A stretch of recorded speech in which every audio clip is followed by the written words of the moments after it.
couple other videos out about how the lips and tongue and teeth all work together to make language sounds. But you might be wondering, that's great, I know what the velum is, and I know how we use it to make sounds, but I'm actually working on learning another language, and it's really hard to make these other sounds, or maybe even it's hard to just hear the difference between them. So this video is about practical tips for that. So the first thing to do is think about putting on your scientific thinking cap. The very first step is to just be able to hear the difference between the sounds that you want to make.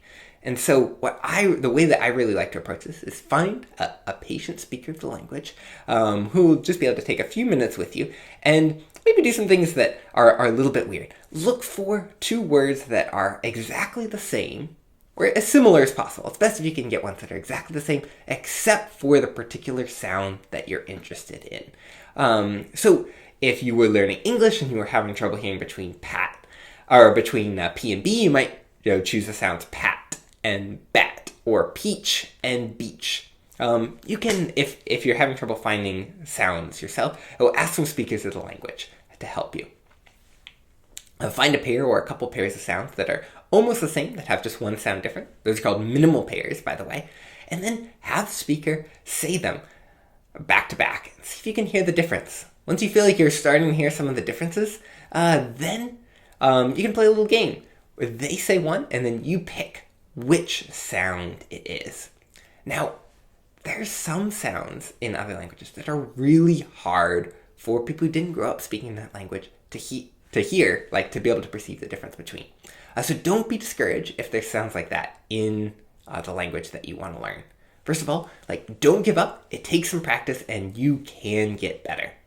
Also, when native speakers tell you that these two sounds sound different to them, I would encourage you to believe them. Our minds are really incredible. I have some really incredible power called categorical perception, which means that when we hear language sounds, we tend to put them into groups so that you can have two sounds that are subtly different or maybe even not so subtly different. But if they kind of count as the same in your language, then your brain lumps them together. So a lot of times there'll be sounds that are actually different from each other, but our brains are just so efficient at speaking our own languages that our brains lump them together. And so it can be hard to hear the differences in other languages. Okay, once you get to the point that you can start to reliably identify the difference between the sounds that you want to make, the next step is to work on production.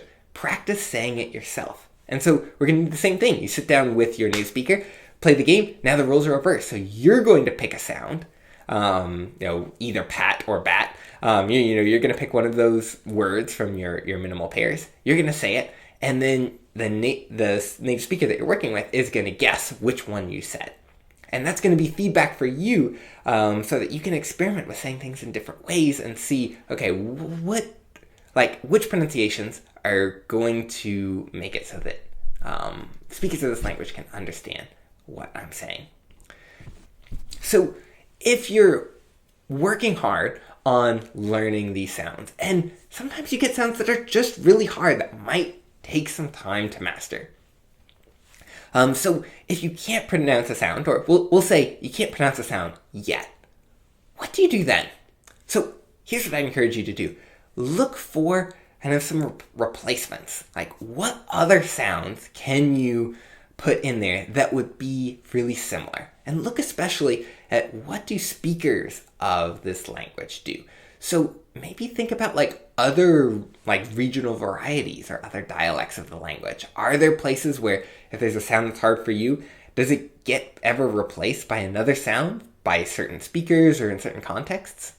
So for instance, a lot of people learning English have a hard time with the TH sound, th or the, those two TH sounds, which are really hard. They're kind of weird sounds in the world languages. They're not very common. So understandably, a lot of speakers learning English have trouble with these. So if you're learning English and you're having trouble with the TH sound, you might look around at some different varieties and see that, there's lots of varieties of English that substitute like a T or a D for those TH sounds. So instead of the car, they might say the car. So that would be a great replacement that you could use as a learner of the language if you can't make that TH sound. Another example of this would be English R is another sound that's pretty weird in the world's languages. It's not a very common sound. Lots of languages have R, but they tend to be other types of R, not that English sound. So if you're having trouble making the English sound at the end of the word, you might look around and you might say that, like there's lots of varieties of, British English and Australian English that just don't pronounce the R sound at the end of the word. That kind of, the vowels kind of get morphed instead, but you don't actually pronounce the R. So if you're having trouble pronouncing the R at the end of the word, maybe you lean into some kind of more British or Australian pronunciations to get around that sound that's difficult for you. My last piece of encouragement for you, though, is that even though we tend to think about sounds as being really important, and I love sounds, is actually the rhythm and melody is what's most important. So if you can actually get away with messing up individual sounds a whole lot if you get the overall rhythm and melody right. So start listening and start paying attention to speakers of the language that you're learning. And listen to like the pitch of their voice. Is it a high pitch or a low pitch? And how does the pitch kind of move throughout the sentence? Like start looking at how does the pitch end? Does it go up? Does it go down? What about when they're asking a question? When they're making a statement or when someone's upset? What does the pitch do? And what syllables? Are there certain syllables that are stronger than others? Or do all syllables seem kind of roughly kind of the same level of emphasis? Start paying attention to that and try to start imitating that in your own pronunciation too.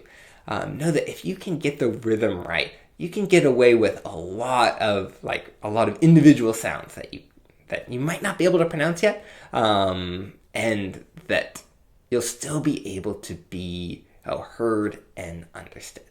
So keep practicing and let me know in the comments if you have any other questions about particular sounds that you're having trouble with or that you want more information about.